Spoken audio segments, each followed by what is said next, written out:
guys, welcome back to my channel. For today's video is andito tayo sa Mendez, Cavite, and we will have here a new project. And ito na mismo siya, along Barangay Road. Ito yung Barangay Road. So going to Tagaytay is around 8 to 10 minutes. Actually mga 8 minutes lang. I will make a motorcycle video from this property going to Tagaytay. And then yeah, this is the property. Ayan o, kita nyo. So tara, ikutan natin. Makita nyo yung guardhouse, napakaganda. Ayan. So this is our new project. Kaka-open nyo lang yesterday. Ayan. So ito siya, pakita natin. Ayan. So actually ngayon guys, it's napakalamig dito. That's no joke. Makita nyo yung ulap eh. So this is the normal weather here at Mendez, Cavite, near to Tagaytay. Ayan. And ang property natin na to is included na yung title transfer sa may price niya. Ang minimum cut po natin is 150 square meter. Tingnan nyo naman sa entrance kung gaano kalaki itong mga pine tree na to. Ayan. So, para ka nasa Baguio Hills, but affordable one. Ayan. So malamig ngayon guys, medyo mahangin lang. I'm not sure if maririnig tayo. Ito yung guardhouse. Ayan. So ito yung maging guardhouse. Ayan yung Barangay Road. Ayan. Alright. Okay. So accessible siya by a car or motorcycle. Ayan. So ito yung guardhouse. Ayan. Kita nyo naman. Napakaganda. And napakasariwa ng hangin dito guys. Promise. No? So ito yung ating magiging roundabout from the entrance. Ayan. Ayan yung guardhouse. No? Kita nyo? Alright. So tayo is nag-motorcycle here. Ayan. Tayo is nag-motor. So kakabit ko mamaya tong camera dito sa helmet. And then we will be traveling from this property going to Tagaytay para makita nyo kung gaano siyang kalapit. And ang lapit niya lang sa may municipal hall, sa bayan, palengke, school, hospital. And if you want to go on Shopee, Lazada, is abot po to, Foodpanda and Grab. Ayan. So eto yung mga available lots natin. Ayan. May mga available lots po tayo here. May mga corner lot, may mga inner lot. Yan. So included na yung sa price yung title transfer. So free transfer title na siya sa future. So ito siya guys. Ayan. May mga available po dyan. And then yung mga kalsada natin is may available din po dyan. Ayan. So ito siya. Makita nyo yung kalsada. So malawak siya. Tapos meron pa yung gagawin na pathway dyan. And there will be lines for drainage. Ayan. So hindi, ano pa lang to, as of now is pre-selling. Ayan. So ayun yung kabilang kalsada. So tatapusin din yan. And then there will be perimeter fences, diba? From the guardhouse, kakaroon ng perimeter fence for the security of the property. Ayan. So may mga available din pala tayo dyan. Ayan. If you want yung mga lot na nandun kayo sa may perimeter fence, is may available po tayo dyan. Alright? Actually maganda. Ngayon medyo maambon. Around 12 noon. 12 noon yun, pero tinan nyo naman yung weather, diba?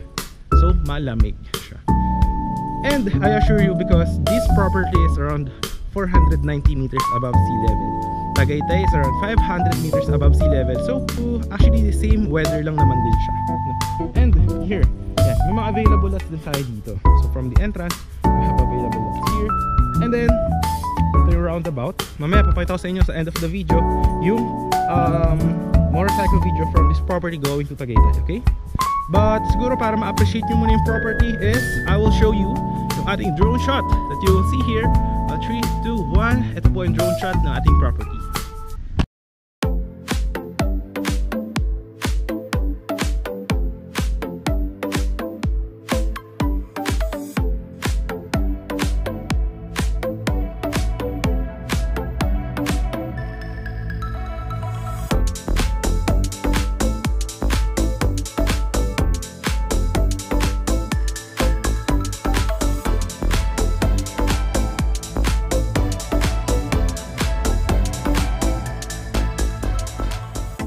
So nakita nyo naman yung drone shot guys, malaki to.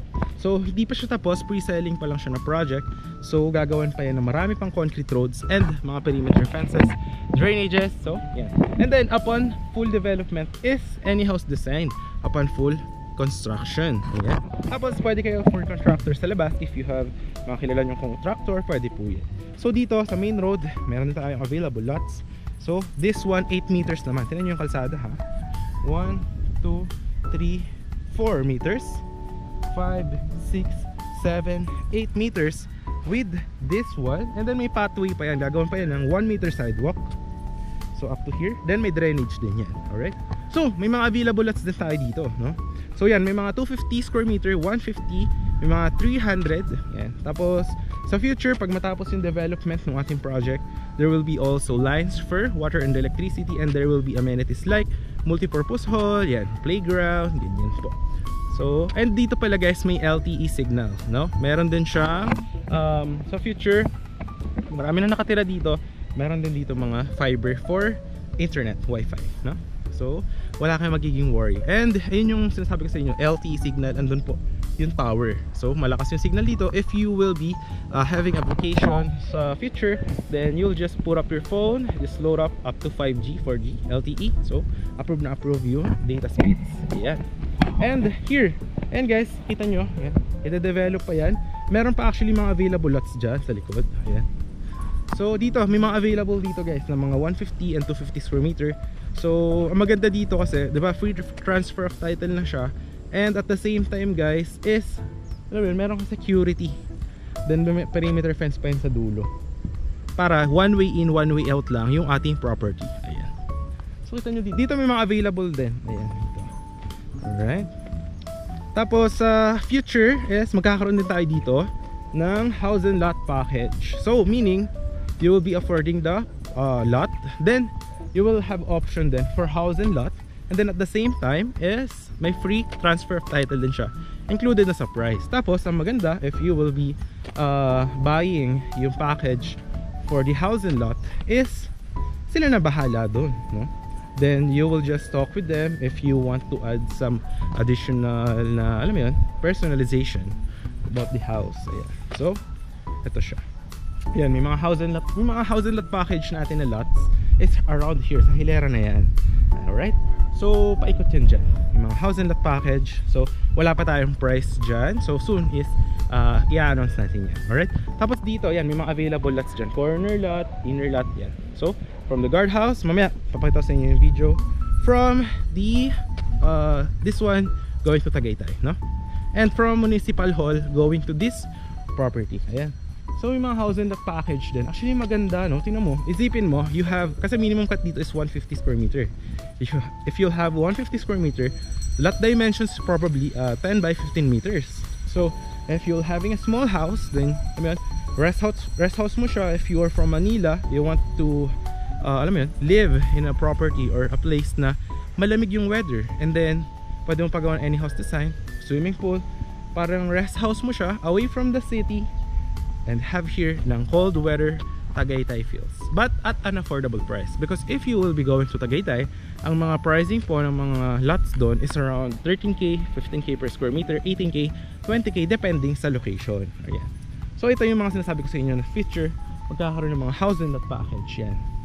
So wala pa tayo dyan pricing. So dito may mga available tayong lots. Ayan. So may mga 150, 200 dyan. So maganda siya actually. Ito malapad din yung kalsada dito. Tingnan nyo ha. So kasha ang dalawang sasakyan, SUV, pickup. So kasyang kasha. Approve na approve. Ayan. So ikutan pa natin. Ito yung sa house and lot package, diba? Ayan.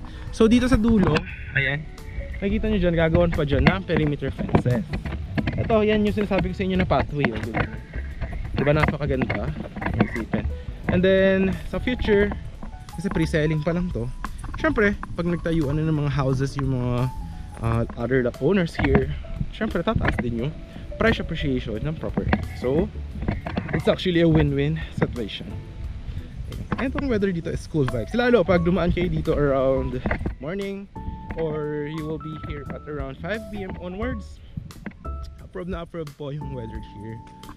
So dito, may available lots din if you want yung mga end lot. Yan. So may mga gustong end lot, gagawin pa yan actually dyan ng kalsada, paikot doon. So may mga available din tayo here. Ayan. But if you actually saw the drone shot, makikita mo naman na yung lawak ng property. So ganito pala yung sample na project natin. Katabi lang ng property, yung pagtapos na, yung mga nakatira na. So pakita natin, ikutan natin bago tayo pumunta ng Tagaytay.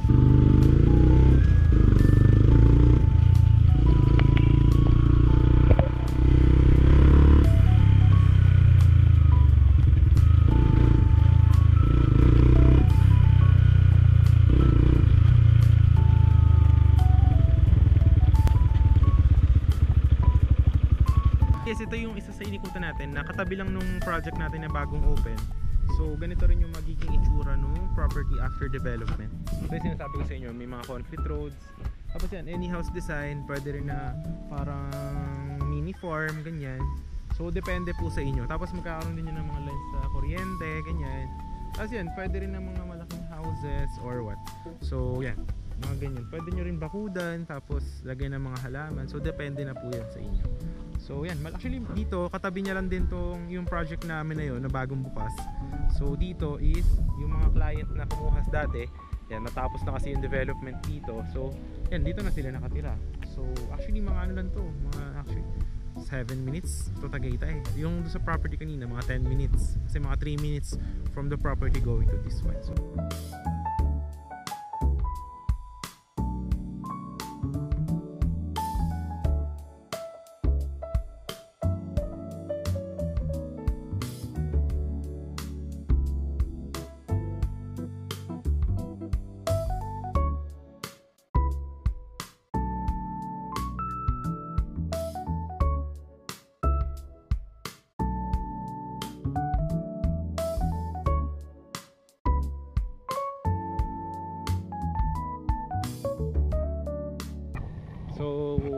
that sums up. I think that will be our property tour for today, no? Yung maganda. Masasabi ko dito, if I have a budget, installment naman yan, so 0% interest naman. So if you will be putting your money on the bank, it's actually better to invest it, because if you'll be availing properties like this that will be developed in the future, diba? Imbes na sa bangko natutulog yung money mo, then you will invest it here. Your 1M, 1.5M could be 2M in no time, no? Lalo na kung may mga gagawin, lalo na mga business near the area, like mga malls, ganyan. So that's a price appreciation for sure. Ayan. So that sums up our property tour for this one. So that's ano lang naman, yun lang naman, simple lang naman kasi yung property na to. So nothing fancy, walang mga clubhouse, just multi-purpose hall for the future, parks and playground. So that's it, no? Simple lang. Alright. Kaya ang monthly dues nyo sa future is just around 200 pesos for the maintenance, for the grass cutting kapag natapos na yung project and ma-turn over na yung mga lots, no? And sa dulo nyan gagawin pa yun ng perimeter fence. Ayan. So much maganda, no? Approved na approved. So yan, lamig na guys. So ngayon is mag-video tayo na from this property going to Tagaytay. So please watch that. Siguro if fast forward ko na lang siya, but yes, that's around 8 minutes by motorcycle or car. Yeah. So that sums up. Ganda ng guardhouse, no? Talagang social. So yan, yung mga OFW natin dyan, message nyo na ako. Dyan naman yung Viber or WhatsApp ko. Thank you sa panonood. Hope you will be coming back for more videos or subscribe our channel para makahelp din sa akin yan. So yan, end ko na to and please watch our video. Bye bye. So tara, magmotor na muna tayo. Nag-jacket na ako kasi malamig dito sa lugar. Grabe yung hampas ng hangin. Tanghali pa lang yan, wala pang gabi. So, pag gabi dito mas malamig, no? Ganda. May budget lang, maganda talaga bumili dito sa Tolya. Ganda pa ng itsura nitong project. Mura din. Actually mura yung pricing niya. Tsaka aesthetic yung guardhouse. Laki ng entrance. Galing. Prove. So, tara, let's go. Ay, punta ko na kayo sa Tagaytay. Let's go.